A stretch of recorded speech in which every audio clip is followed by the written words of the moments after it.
Hello. Hello. Welcome to a special episode of Dad's Rules with Kevin Belzer. And a special guest that he forgot to introduce on his last episode. But hey, if you're reading the show notes, you already knew. It was Melissa Belzer. It's me. I'm real. She is real, not Memorex. Nope. Or Maxell or whatever. store brand or whatever. Yeah, a store brand. You're not store I'm brand. not store brand. That's good to know. Yep. I don't know Anywho, what that means. I got nothing. So we're just gonna jump right into a card Okay. today. The sun is. I had an idea and I brain farted and it's gone. So maybe it'll come through partway through the episode. Let me brush the dust off this one. We haven't done this one in a while. Have to do with a card? This is the best self intimacy deck. This is Melissa's favorite deck of them all. It's not, because I don't know what they're going to ask. They don't normally seem to be naughty or anything. I'm not even saying that. Just And you know our standard answer, if it's too naughty, is no comment. comments. Okay, that's fair, but they don't want to hear a bunch of no comment either, so. Well, sometimes they can just go too far. Yeah, I guess. Some stuff is nobody's business. I guess so. That's true.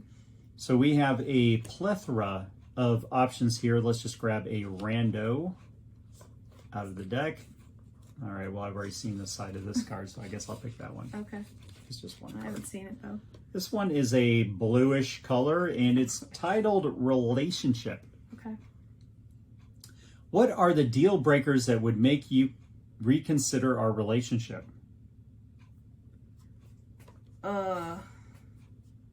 Killing our children? Wow, that's morbid.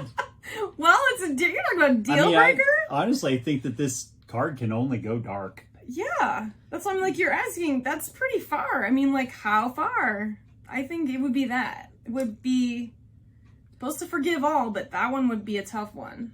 And you wouldn't do that anyway, so. Beatings, abuse. Yeah. Like, that too. Killing of the So, children in sacrificial yeah, volcanoes. Violence would make me reconsider. Cheating. Yeah, your violence would be. And I never cheat. I just don't have the time, and I'm too lazy, and that just seems like Those a are lot just of terrible reasons that you don't. It's just but terrible. that's the reasons I've always given you. I'm like, that just sounds like a lot of work. Well, and just, we've learned so much about putting safeguards in place and stuff like that. So it's like, that's not even like a thing now. Whereas like now, I mean, you've never been violent ever. I couldn't be with someone who's violent. So violence would be I mean, if a you deal breaker. needed to be with somebody that's violent, I guess you just picked the wrong guy. No, I don't. I've been violent for you, but never Yeah, against you. no, and that's fine. No, you've never. No, I like your. Even though I'm probably really frustrating sometimes, I'm like, you are not unkind like that, and I couldn't imagine. It just breaks my heart when I know that people are stuck in a situation like that. And Yep, I can't. they need to just leave. Yes, and I know that's easier to say on our side. I think a lot of things should just be one and done.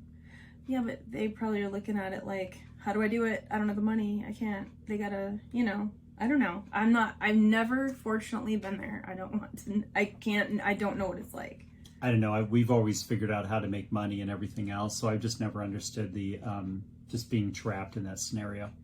Well, but there's two of us. If it's one with kids, it might be a totally different thing. Yeah. You hope you have family or something that Yeah, you can go to. and some maybe do, but maybe some don't. And some families suck. So there's that too. Well, yeah, I don't know. We don't suck. Well, that's what she said. Oh, we got that quail staring at us. Oh, no. Okay. Yeah, I didn't know that quail would walk on roofs, Oh, but they've apparently been they will. up there lately, so I'm gonna have to. We're digressing. We can look out the office window and see the quail walking across the roof. Yeah, well. At least they're not pigeons, flying rats. Well, it's not far off from that, probably. Let's do a red card. Red is good question. I don't know what red is. Intimacy. I was like, it's an intimacy. You just did one No, we just did a blue one. before, but that's fine. This doesn't feel very intimate. How do you describe me to other people? how do I describe you to other people? I'm like, he's awesome. He's so smart and he knows what he's doing. He loves me. He's kind to me. He's very patient with me. He does laundry because I know a lot of dudes don't do laundry. Yep, and my magic dryer puts them away. Yes, exactly. But you pitch in and that's cool. And I don't know, I just say that you especially when I talk about, work capacity, you give everything. And I'm disappointed when my friends don't work with you only for the fact, especially if they have a bad, not that if they don't, but if they have a bad experience, I'm like, oh, Kevin wouldn't have been that. Yeah, when friends and stuff don't use me, they're just dead to me. No, they're not dead to you. It kind of depends on the scenario. Well, it's not even, no, because they're not dead. They're not dead to us. But it's just when they come back with a bad situation and I'm like, oh, Kevin would have done that. I guess what irritates me is that when they are already working with someone, then when they want to come and get free advice from me, you're not paying me. It's not even our friends. That's just people or whatever, people. Yeah, I've had that so many times. I had that from a past client not too long ago that his wife decided to go with someone else. The next one because I made them clean their house and do some repairs. God forbid I wanted to get them the most money possible. But anyway, they went with someone else and then were asking me like a billion questions like, you didn't fucking hire me. That's really... It's like my advice is not free. No, and that's really what I'm talking about. It's not even so much our friend group because we've got friends who have prior. Yeah, because I think in real estate, at this point in my career, I'm playing 3D chess or whatever it's called. Right. I'm several moves ahead as far as what needs to be taken care of because I've done it long enough. Right. So when they go hire their cousin, because they're like, oh well, they need the money. It's like, okay, well, did you hear what you just said? They really need the money. It's like, so they're not good at what they do, or is this just like a part-time career to them? Yeah. What's the whole story here? Well, they just aren't going to get your know-how. And that doesn't mean you are the king of realtors, but... Not even close. But you can say that after 16 years, I obviously have the ability to pay my bills, and we've bought a house during that time, several different cars, and created a lifestyle, given a lot back. Like, there's at least a deal a year where I made zero because I'm buying the client because it's the only home that's going to work an AC or something to get it done.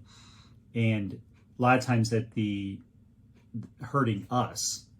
Yeah. In the process. A lot of times that's when it's hurt us then. But we do, that's why I say, you don't compromise regardless. And I don't begrudge you for that. It does make it tough in some situations because like, oh, no money? Okay. But I can make it work. So, yeah. So that's the main thing. Is when they're like, oh, we're not going to use you. I'm like, oh, mistake. Yeah. Yeah, because I do tend to make it really simple on people as far as the paperwork and the drama side of things. I am very blunt. I will tell them everything that needs to be taken care of on the property to get top dollar for it. It's up to them whether they want to do it or not. And I mean, even still, if they don't have the funds, I'm making an option to use me or Phil's money to take care of the repairs so we can get them top dollar. Because I have that happening on one right now to where a couple days from now, the contractors are rolling in to do carpet, paint, drywall, bunch of repairs, landscaping, stuff like that, so we can get them top dollars. And I have agents clamoring to get into this home, and all I have is a front photo because I don't want them to see the current condition. I want them to see the finished product. We had one not too long ago where we put almost $20,000 into the house. He was getting investor offers $225 to $250. We ended up going bidding war. We started at $325, which seemed fair. Ended up going bidding war, 12 offers on it, sold for $340. That's like over $100,000 for $20,000 investment, which by the way came out of our pocket because he didn't have it. Right. And he didn't have to lift a finger. All he had to do is just go to work, not make any more mess when he got home, so we could get it cleaned up and ready to go. It was a nice house when it was all said and done on it. So yeah, I do feel a lot of times that my job can be, there's moments when it's very thankless, and there's moments to where I have that client in front of me that just thanks me profusely. I'm like, oh yeah, this is why I do it. And they seem to come at the perfect time where they're like that. Because with him, he was very thankful. The other one that happened right around him was not at all. Which I don't do it for the thank, but it's just a bummer when they Hey, don't. I'll take the thanks though. But I it's will, like, but I don't do it for that. but it's like when I go, hey, I know you didn't have the funds, so we did this. I cut a deal with this contract. Like right now, we have a repair happening for a client to where we bartered something with them to where the repair's getting done for free, in essence, because we're bartering something for it. And so my client's not out of pocket at all. And it was a $300 repair. $300 is $300. Mm-hmm. So it's like, yeah, we'll call in that moment if it seems like, okay, this is the right time to use this favor or use this barter opportunity to help everybody out. But the one recently, it's like there was a lot of favors called in throughout to get this deal done at the very end. And the client was absolutely thankless. So It's just a bummer, but it is a bummer, but thankfully 2 days later, I helped somebody that was just getting in a bad situation as far as needing to move, need to be a homeowner instead of a renter. And we just moved heaven and earth to make it happen. And she was super thankful out of it. And as far as financially speaking, it didn't make me a lot of money. no, It really didn't. But that wasn't the point. it wasn't the point. It was like, I can't actually help this person, so I'm going to. Right, and that's what Kind it of boils thing. down to is you will help someone regardless. Yep. As long as you're, capable. But you will, the bottom line doesn't affect how much you help. You help the same level with every client. And I wish more people would appreciate and see that. So how do I describe you to other people? It's pretty simple. Kind is the first thing that comes to mind, and that everybody loves you. And if they don't love you, there's something wrong with them. No, there really is. I've had a couple people say that. I'm like, well, I don't know about that, maybe, but I don't know. That's nice to hear. Yep. I am likable. I seem to be likable. But I'm nice to everybody. I'll give you a chance unless... I am too, but and I wrote about it, rule number 1, don't be an asshole, about tone. And my tone can sometimes come across as That's being true. an asshole. That is true, and I know you're not. And I wrote about it Right. in rule number 1 Right. to watch your tone. But here's the thing. Tone is hard to come across in email, text. It is true. So You can't judge tone because you don't know yeah. how they're saying And it. I have a resting bitch face. So it's like, I don't know what to tell you. It's like when don't it's know about resting, that. I'm just listening to you. I have to remind myself to smile. But Really? yeah, because I looked at some photos of me. I'm like, I look really angry there. And I wasn't angry.